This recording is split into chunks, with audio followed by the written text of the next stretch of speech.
welcome back to the Graceful Tangle YouTube channel. I'm Amy Kate. Thank you so much for taking some time to join me today. I've got a really fun but definitely a different video than anything that I've done in the past for you today. I'm going to be talking about all of the books that I read in the month of March. So I want to kind of start incorporating more lifestyle content here on this channel, and so this is kind of my way of beginning to do that. I'd love to know if you're interested in videos like this in the future, so please don't hesitate to kind of send any comments or questions or just you know, like videos that you'd like to see in the comments below. I'm always interested to hear your thoughts. But in today's video, I'm going to be kind of talking about all of the books that I read last month and like recommendations. If you just need some inspiration on some good books to read, I have really just fallen back in love with reading this year. I'm just kind of trying to spend my time reading more. I've read some while like knitting if I'm working on like a super mindless project, but also just kind of intentionally taking some time to just be and read and learn from books and enjoy books too, you know, some more like fiction ones at the same time. So yeah, today I'm just gonna be talking about the books that I read in the month of March. So let's go ahead and get started. So in no particular order, the first book that I read is the start of a new series by, I'm not 100% sure how to say her name, so apologies if I mess it up, but by Debbie Macomber. I read her book also this month called A Turn in the Road, and I don't have a physical copy. I borrowed it from my local library, but that was the first book that I read from her, and it was about a girl and her mom and mother-in-law traveling. I believe it was her mother-in-law. It's kind of like maybe grandmother, something like that. Anyway, going on an unexpected trip together, kind of like building that relationship, and then they found like they ended up getting in relationships themselves. But that was the first book that I read by that author, and I really enjoyed it. It was a fiction book, and but definitely, you know, still wholesome and clean. If that's something that you like to kind of keep an eye out for in reading, it's something that I do, and so it's just very important to me that books are that way for me. Anyway, so I recommend this author for that reason for sure. Anyway, so I read that book, and then I wanted to start a series by her, and so this one I actually picked up from a bookstore local to me. It was like on their kind of clearance like 50-cent shelf. I didn't know it was a full series when I started, when I picked it up, but it's called The Inn at Rose Harbor, and it was so good. I fully enjoyed this book. It's about a woman who recently lost her husband, and so she decided to buy a bed and breakfast and kind of start a new life a little bit with by having this inn, and then she like finds friends in this new town because of that, and kind of begins to make a name for herself. And then a couple of people that stay at the inn kind of come back to rebuild relationships and things like that, and this book just kind of carries you through all of that. And they're the guests at the inn, like their life in the book, but then also her life, the owner of the inn, which is really cool. It's kind of confusing at first because the author kind of switches between like a first and second person in the chapters, which can be a little bit confusing, and then like also it kind of alternates between the main character of each chapter, so it just kind of takes a minute to like wrap your head around all of the characters, but at the same time it's so fun to get in books like that because it kind of feels like you're like watching a movie or kind of getting involved in a series at the same time. So anyway, I read this one, and then I realized that it was the first in a series because it like totally ended on a cliffhanger, and so I did some research and I was able to find the second book in the series through Libby, which is like a app that you can have a library card through and be able to rent like ebooks for free. It is amazing. I love it. I am itching to purchase a Kindle, and so I've actually been borrowing my dad's the past week, reading the second book in this series to kind of try it out and make sure it's something that I, you know, would like to invest in myself. Kindles are not super expensive. It's not a huge investment. And I have loved using my dad's, so I will definitely be doing that. I'm just trying to also be patient and wait until they go on sale or something. But anyways, that's a different topic, I suppose. But long story short, I fully enjoyed this book and highly recommend it if you're just looking for like a really fun, entertaining read that you don't have to think too much about. I really have enjoyed reading something that's more intense, more educational, something that I can like really learn something from, and then at the same time reading more of a fiction book so that I can kind of read that while I'm knitting, or just like, you know, if I'm doing something that I don't need to have all of my attention devoted to this book. Anyway, I've enjoyed kind of learning to find the balance between those two things.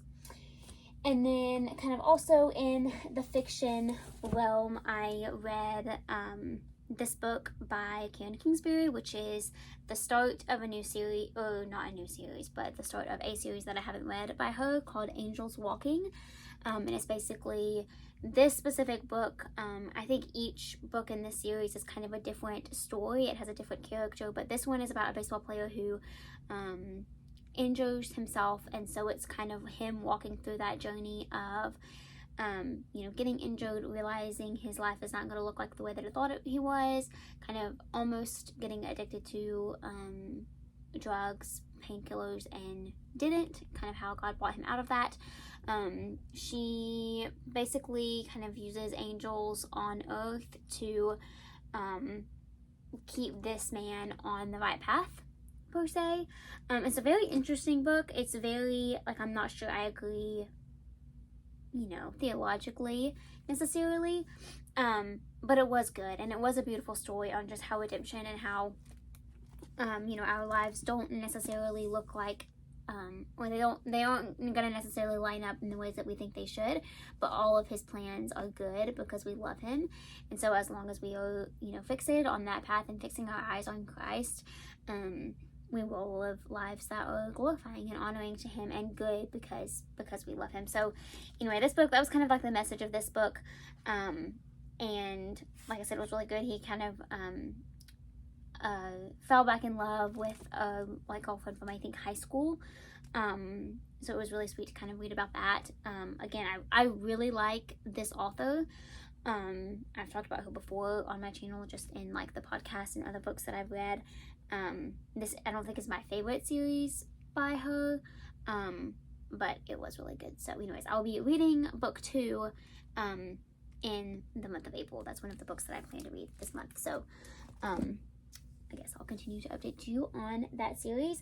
And then another book that I also read by her this month, but again, I borrowed it from the library, so I do not have the physical copy, but that was To the Moon and Back, which was also just like a really, really sweet book. I'm trying to remember like the actual storyline of that one. It was about a woman who it's kind of like another kind of, I hesitate to use the word romance, but like a relationship was a very big part of the book, kind of redeeming a past relationship, I suppose. But it was like healing a relationship with her daughter and her dad. It was really good. And then like again, a boyfriend from the past. So once again, overall, I just like really enjoy books by Karen Kingsbury as a whole. And then I also read another fiction book by, I believe, the author, again, I borrowed it from the library, so I don't have the physical copy. I'm going to try to put pictures on the screen, I think, of these books that I don't have to actually physically show you, but it was called The Sunflower, and it was by Richard Paul Evans, which I'm realizing is an author that I really, really love, but it was such a sweet story as well. Also fiction, also kind of entertaining, but just a really beautiful story nonetheless. And then also throughout the month, I read a couple books that were more just more intentional, more I guess thought-provoking, made a bigger impact on life as a whole. The first three were part of a series. I mentioned this on the podcast in the previous episode, but my dad actually lent me this series to read, The Character, Heart, and Life of the Church. So I have talked about these already on the channel, but I highly recommend this series.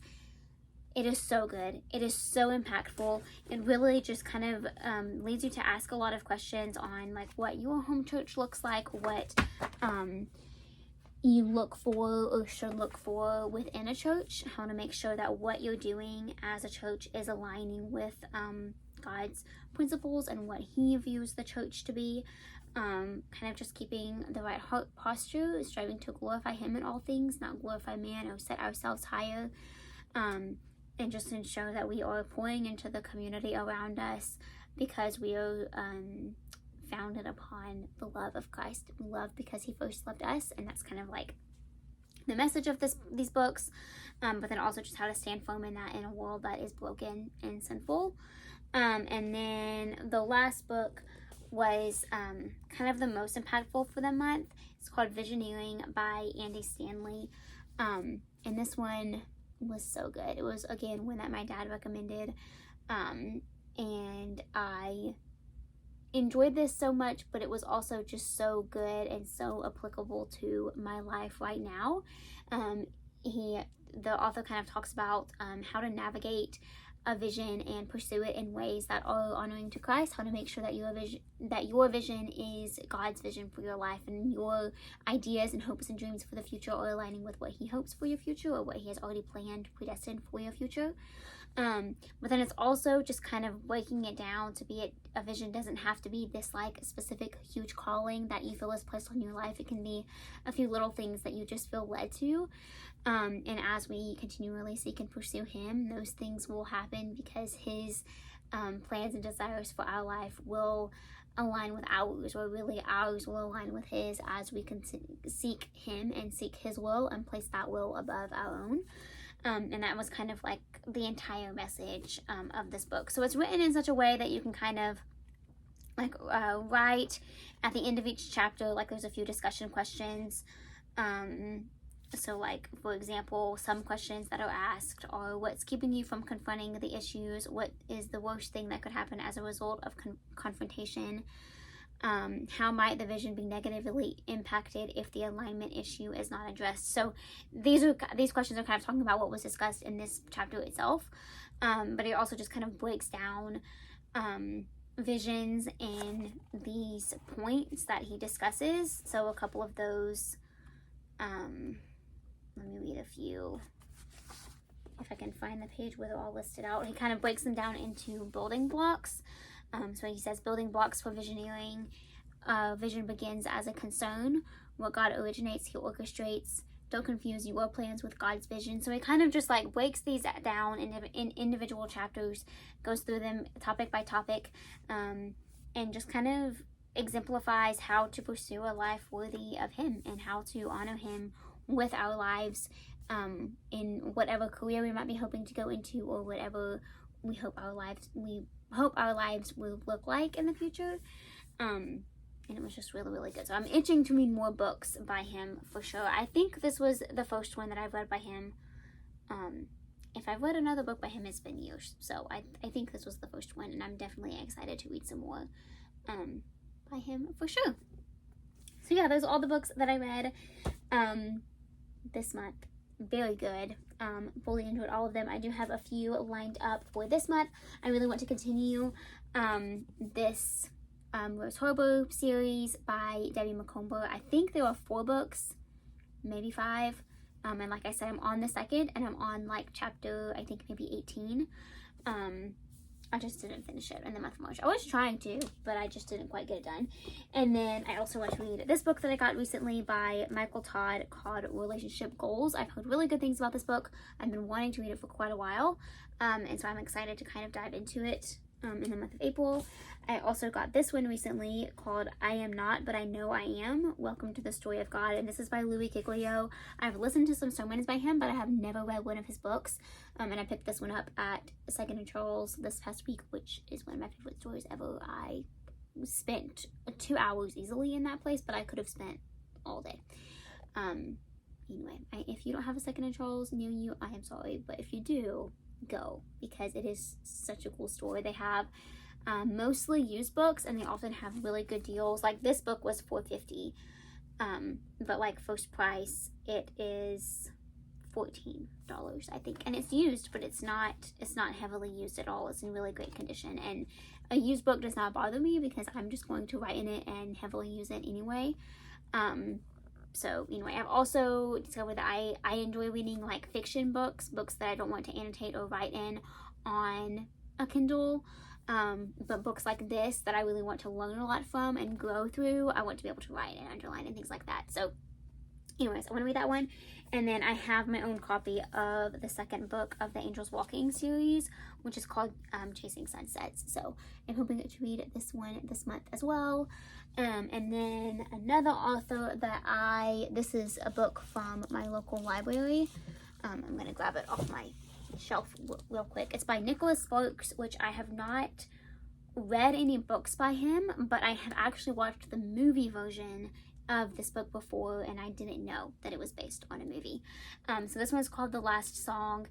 The movie, it was made quite a while ago, and I watched it years ago. I haven't watched it recently, but I remember it being a pretty good movie, and so I am excited to read this book. Again, it's fiction, but yeah, I'm excited. I'm kind of excited to read, like I said, I have not read a book by him yet, but I have watched the movie to this one, so I'm kind of excited to see how the movie aligns with the book, and then I plan to watch the movie again, like towards the end of this month after I read the book. So anyway, those are some ideas that I have right now. I hope that you enjoy this video. I know that it was pretty unique, but if you love reading, maybe you'll find it interesting, and I would love to hear any book recommendations that you might have. If there are any books that you really enjoyed that you'd like to recommend, like I said, I would love to hear it. I would love any like faith-based books, but also just like wholesome fiction or mysteries as well. So yeah, thank you so much for watching. Like I said, I hope that you enjoyed it. Be sure to subscribe to the channel if you haven't already, and I will see you all again next time. Bye.